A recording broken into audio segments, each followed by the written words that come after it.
तो इस वीडियो में हम लोग मानव पाचन तंत्र को डिटेल में जानने का प्रयास करेंगे और वो भी बहुत जल्द ही। तो ये मानव पाचन तंत्र का एक उल्लेखनीय चित्र है जिसमें सारे चीज़ों को विस्तृत रूप में दिखाया गया है। तो सबसे पहले हम लोग देखते हैं ओरल कैविटी यानी कि जो मुख गुहा है उसके बारे में। तो ये हमारा है मुख गुहा। इसमें क्या होता है, मुख गुहा में क्या होता है कि दांत होता है और जीभ होता है। और जीभ में क्या होता है कि 8 से 10,000 स्वाद कलिकाएँ होती है। और जीभ का जब सबसे जो आगे वाला भाग होता है वो मीठा को पहचानता है और उसके जस्ट किनारे वो रहता है खट्टा को, और उसके बाद नमकीन, और सबसे लास्ट में जो होता है वो कड़वा यानी तीखा पदार्थ को स्वाद में बदलता है। उसके बाद यहाँ पर जो दांत होता है मनुष्य में जो वयस्क होते हैं उसमें 32 और जो बच्चे होते हैं उसमें 20। तो जो वयस्क होते हैं, वयस्क में दांतों का जो सूत्र होता है वो होता है 21-23 21-23, और जो बच्चा होता है उसमें होता है 21-02। और यहाँ पर जो 21-23 है यानी कि 2-1-2-3 ये होता है ICPM यानी कि इंसीजर कैनाइन प्रीमोलर मोलर। इसको आप बोलिएगा तो मैं डिटेल में बता दूंगा।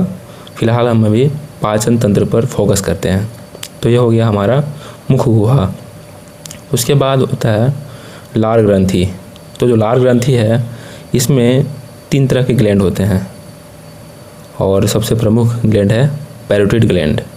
तो ये क्या करता है ना कि यहाँ पर लार रस छोड़ता है, और लार रस में क्या होता है, टाइलिन होता है और लाइसोजाइम होता है। तो जो टाइलिन होता है वो क्या करता है, स्टार्च का पाचन कर देता है यानी कि कार्बोहाइड्रेट का पाचन करता है, और जो लाइसोजाइम है वो इसमें आने वाली बैक्टीरिया को मारने का प्रयास करता है। इस तरह से हमारा मुख में पाचन हो गया। उसके बाद आते हैं तो यहाँ पर है फायरिंग्स यानी कि ग्रसनी। तो यहाँ पर खाना अंदर में आता है, खाना अंदर में आने के बाद यहाँ भी जा सकता है, यहाँ भी जा सकता है, यानी कि श्वास नली में भी जा सकता है और ग्रास नली में भी जा सकता है। तो खाना श्वास नली में न जाए इसलिए यहाँ पर एक यंत्र होता है जिसे हम लोग बोलते हैं एपिग्लोटिक्स। जब हम लोग खाना निकालते हैं तो ये बंद हो जाता है और खाना डायरेक्ट चला जाता है ग्रास नली में। तो ये है ग्रसनी और ये है ग्रास नली। ग्रास नली लगभग 25 से 30 सेंटीमीटर का होता है, और उसके बाद खाना ग्रास नली से चला जाता है आमाशय में। यही स्टोमक है, हमारा पेट है। तो आमाशय को हम लोग यहाँ पर 3 भाग में बांट करके पढ़ेंगे। तो ऐसे तो आमाशय को हम लोग ज़्यादा जानते हैं कि यहाँ पर HCl यानी कि हाइड्रोक्लोरिक अम्ल निकलता है जिससे हमारा भोजन अम्लीय माध्यम में पचता है। लेकिन यहाँ पर सिर्फ HCl ही नहीं निकलता है। आमाशय को हम लोग 3 भाग में बांटते हैं। तो यहाँ से यहाँ तक जो भाग है इसको हम लोग बोलेंगे कार्डिया, क्योंकि यहाँ पर हृदय भी होता है। तो हृदय के सामने वाला यानी कि कार्डियक के सामने वाला जो पार्ट है उसको हम लोग बोलेंगे कार्डिया। उसके बाद होता है फंडस, उसके बाद यहाँ पर नीचे में होता है पायरोलिक। तो जो कार्डिया होता है वहीं पर निकलता है HCl, और HCl से हमारे शरीर को कौन बचाता है, तो म्यूकस का यहाँ पर एक लेयर होता है वो बचाता है। उसके बाद फंडस होता है।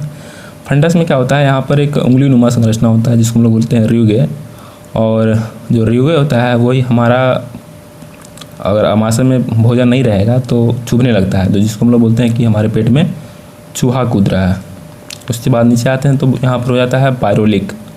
तो पायरोलिक में क्या होता है कि जठर ग्रंथियाँ होती है जिससे 2 एंजाइम निकलते हैं, एक है पेप्सिन और एक है रेनिन। तो पेप्सिन प्रोटीन का पाचन करता है और रेनिन जो कैसिन होता है दूध में उसका पाचन करता है। तो जो रेनिन है ज़्यादा बच्चों में ही निकलता है, और हमारे अंदर भी रेनिन निकलता है जिससे दूध का पाचन होता है, दूध में पाए जाने वाले प्रोटीन का पाचन होता है। उसके बाद नीचे है पेंक्रियाज। तो पेंक्रियाज क्या करता है, पेंक्रियाज में 3 तरह के एंजाइम होते हैं। एक होता है लाइपेज, एक होता है माइलेज और एक होता है ट्रिप्सिन। तो 3 तरह के जो एंजाइम होते हैं उनका ट्रिक है लात, LAT। तो L से है लाइपेज, A से है माइलेज और T से है ट्रिप्सिन। तो जो लाइपेज है वो प्रोटीन का पाचन करता है, और जो एमाइलेज है वो स्टार्च का पाचन करता है, जो ट्रिप्सिन है वो वसा का पाचन करता है। तो इस तरह से यहाँ पर 3 तरह के एंजाइम निकलते हैं, और तीनों का जो तीनों एंजाइम है वो पता कहाँ निकलता है, यहाँ जो नीचे वाला पार्ट है डेंडुलम वहाँ पर आके मिलता है। ये जो दिख रहा है डेंडुलम भाग, ये है छोटी आंत का भाग डेंडुलम। इसी में तीनों के तीनों रस आते हैं और यहाँ पर मिलते हैं। और यहाँ पर है यकृत लीवर। तो यकृत में क्या होता है कि एक गॉल ब्लैडर होता है जो कि पूरे के पूरे यकृत में जो पाए जाने वाले रस है, पित्त रस, उसको इकट्ठा करता है। और जो कि पित्त रस होता है वो काफ़ी क्षारीय होता है, और जो अमाशय होता है, अमाशय में जो रस निकलता है वो अम्लीय होता है। तो दोनों के यहाँ पर मिला करके इसे बना दिया जाता है उदासीन, क्योंकि छोटी आंत बोलती है कि मैं अम्लीय भोजन का पाचन नहीं करूँगा, इसलिए इसे अम्लीय को निष्क्रिय करने के लिए क्षारीय पदार्थ यानी कि जठर रस मिलाया जाता है डेंडुलम में। तो डेंडुलम में क्या होता है कि दोनों तरफ से रस आता है, एक जठर रस आता है और एक अग्न्याशय वाला रस आता है। दोनों मिला करके भोजन को उदासीन करने का प्रयास करता है और इस तरह से भोजन आगे बढ़ता है। उसके बाद होता है जेंजुलम। ये जो जेंजुलम पार्ट दिख रहा है ये भी छोटी आंत का ही पार्ट है। और छोटी आंत का पार्ट कौन कौन है? तो छोटी आंत का पार्ट है डेंडुलम, जेंजुलम और इलियम। तो इसको हम लोग ट्रिक से याद रखेंगे, DJI। तो जो ड्रोन उड़ते हैं ना शादी ब्याह में, उसका देखिएगा जो नामकरण होता है वो होता है DJI कंपनी का। तो वहाँ से आप एक ट्रिक से याद रख सकते हैं DJI, ठीक है, डेंडुलम, जेंजुलम और इलियम। तो जो जेंजुलम है वो क्या करता है कि डेंडुलम से इलियम तक जोड़ता है और इसमें कुछ खास होता नहीं है, बस दोनों को कनेक्ट करने का प्रयास करता है। और इलियम में क्या होता है कि इलियम में बहुत सारे एंजाइम पाए जाते हैं। कौन कौन से एंजाइम हैं?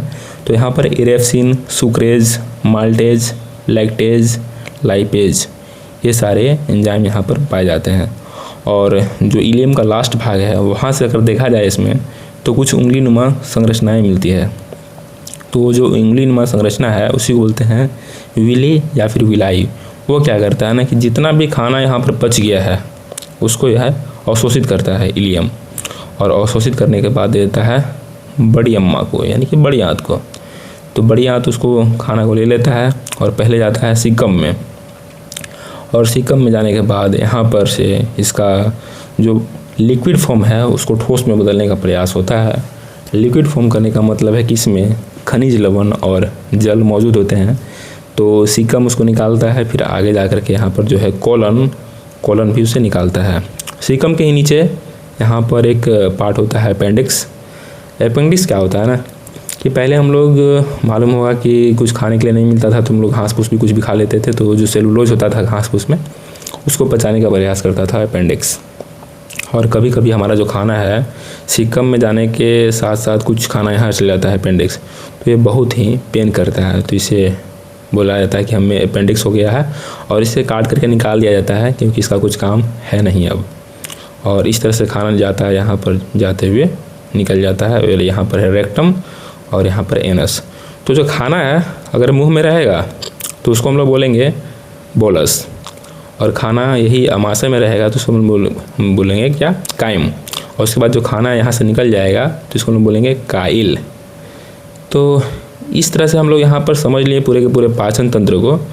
और इसमें जितना भी एंजाइम वगैरह है, एंजाइम को एक अलग ही टॉपिक है, क्योंकि पता है ये थोड़ा सा ट्रिकी क्वेश्चन हो जाता है। और इसमें एंजाइम को तोड़ करके अलग अलग प्रोटीन का नाम होता है, और उसको तोड़ करके छोटे छोटे प्रोटीन में बड़े बड़े कार्बोहाइड्रेट यानी कि पॉलीकार्बोहाइड्रेट को तोड़ करके छोटा मोटा मोनोकार्बोहाइड्रेट में बदला जाता है। और जो वसा है, वसा को भी तोड़ करके छोटे छोटे पार्ट में बदला जाता है। तो इस तरह से क्या है ना कि एंजाइम एक बहुत ही ट्रिकी क्वेश्चन है, याद करने वाला चीज़ है, तो इसमें समझाने का कोई मतलब बनता नहीं है उसका। मैंने बता दिया है कि कहाँ पर क्या क्या एंजाइम होता है, तो उसे एक बार फिर से देख लेते हैं। ये जो मुख है, मुख में यहाँ पर लार ग्रंथि होता है। तो लार ग्रंथि में जो मेन एंजाइम है वो है टाइलिन। उसके बाद यहाँ पर आएंगे तो ये है ग्रासनली। ग्रासनली में कोई एंजाइम नहीं होता है। यहाँ पर है अमाशय। अमाशय में एंजाइम क्या होता है, यहाँ पर जठर रस होता है। कहाँ पर? तो जो पायरोलिक ग्लैंड है, पायरोलिक एरिया है, वहाँ पर एक जठर रस होता है, गैस्ट्रिक ग्लैंड बोलते हैं उसको। तो उसमें होता है पेप्सिन और रेनिन, दो तरह के यहाँ पर एंजाइम मिले। उसके बाद यहाँ पर यकृत है। यकृत में यहाँ पर जठर रस के सामने ही यहाँ होता है गॉल ब्लैडर यानी कि पित्ताशय, इसमें होता है पित्त रस। उसके बाद यहाँ पर अमाशय के नीचे आग्नेयाशय है। तो आग्नेयाशय में क्या होता है, एलेटी यानी कि लात। लात मतलब एलेटी हो गया। लाइपेज, एमाइलेज, ट्रिप्सिन, 3 तरह के यहाँ पर एंजाइम होते हैं। उसके बाद नीचे आते हैं तो डेंडुलम में भी कुछ नहीं होता। डेंडुलम में मिक्स होता है सिर्फ लीवर का एंजाइम और यहाँ पर पेंक्रियाज है, अग्न्याशय है उसका एंजाइम। उसके बाद नीचे आएंगे तो यहाँ पर इलियम है। इलियम में 4 से 5 तरह का एंजाइम होता है, इरेप्सिन, सुक्रेज, माल्टेज, लैक्टेज और लाइपेज। तो इस तरह से एंजाइम हम लोग को एक अलग तरीके से पढ़ना होगा, और बस देख लीजिए, सर्च मारिए गूगल पे, उसको याद कर लीजिए, और उसका कोई उपाय है नहीं। तो इस तरह से हम लोगों ने 10 से 12 मिनट में पूरा का पूरा एंजाइम को और पाचन तंत्र को बेहतरीन तरीक़ा से समझें। तो चलिए ठीक है, फिर मिलते हैं अगली वीडियो में।